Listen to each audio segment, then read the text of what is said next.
On Wednesday, Republicans are set to hold the first debate of the 2024 presidential race, kicking off the contest to determine who will be the party's candidate to take on United States President Joe Biden.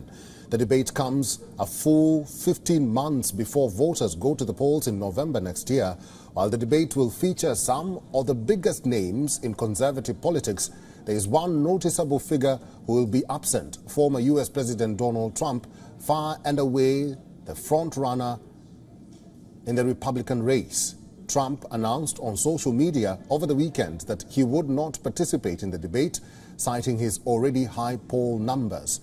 But that opens the debate stage to underdogs like Florida Governor Ron DeSantis, businessman Vivek Ramaswamy, and former Vice President Mike Pence, who hope to use the spotlight to gain traction and possibly knock Trump out of the top spot. These televised debates can be launchpads for successful campaigns, and the Republican Party is hoping that a candidate will emerge who can unseat incumbent President Joe Biden, a Democrat. The inaugural debate is being held in Milwaukee, Wisconsin, a pivotal battleground state that Biden narrowly won in the 2020 presidential election. But the question which arises now is, who are the candidates taking part in the Republican presidential debate? Well, 8 candidates have met the requirements to participate, which was set by the Republican National Committee. To make the cut, the candidates had to have at least 40,000 unique donors spread across at least 20 states. They also had to earn at least 1% support in 3 national polls or 2 national polls, plus a key early state poll. The former U.S. President Trump also met those benchmarks, but like we told you earlier, Trump has declined to participate in the debate.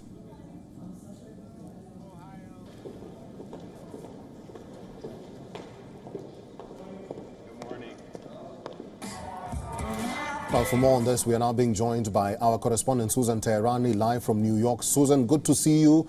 The debate is a huge affair, but Trump says that his poll numbers are high, so he doesn't need to participate. What are Americans saying about this highly anticipated debate, and how is it likely to play out? Your predictions?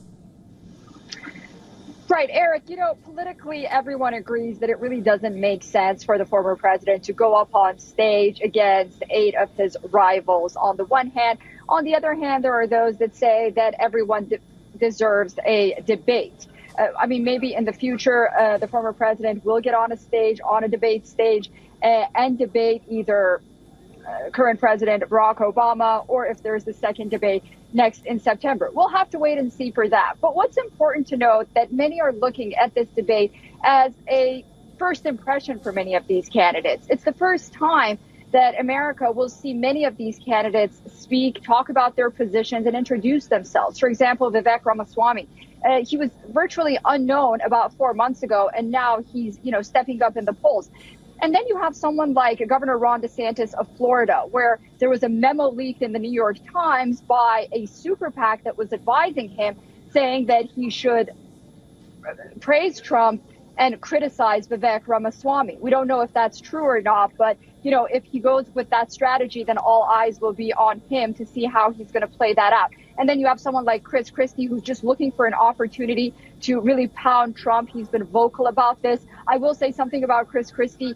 Some people compare him to a suicide bomber in debates. He always manages to even go lower in polls every time he's on a debate stage. We'll have to wait and see. But yeah, we'll be watching Ron DeSantis. Vivek will be vibrant and interesting to watch. But then you have former Vice President Mike Pence as well. In mock debates, we know that he's focusing on his strong stance against abortion, his opposition to the Ukraine war, and then his focus on the economy. The best bet for many of these candidates is going to be to stick to policy. That's going to be very different, because the man that's not in the room, Donald Trump, will ultimately be making headlines the next day when he turns himself in for processing at that Fulton County courthouse in Georgia.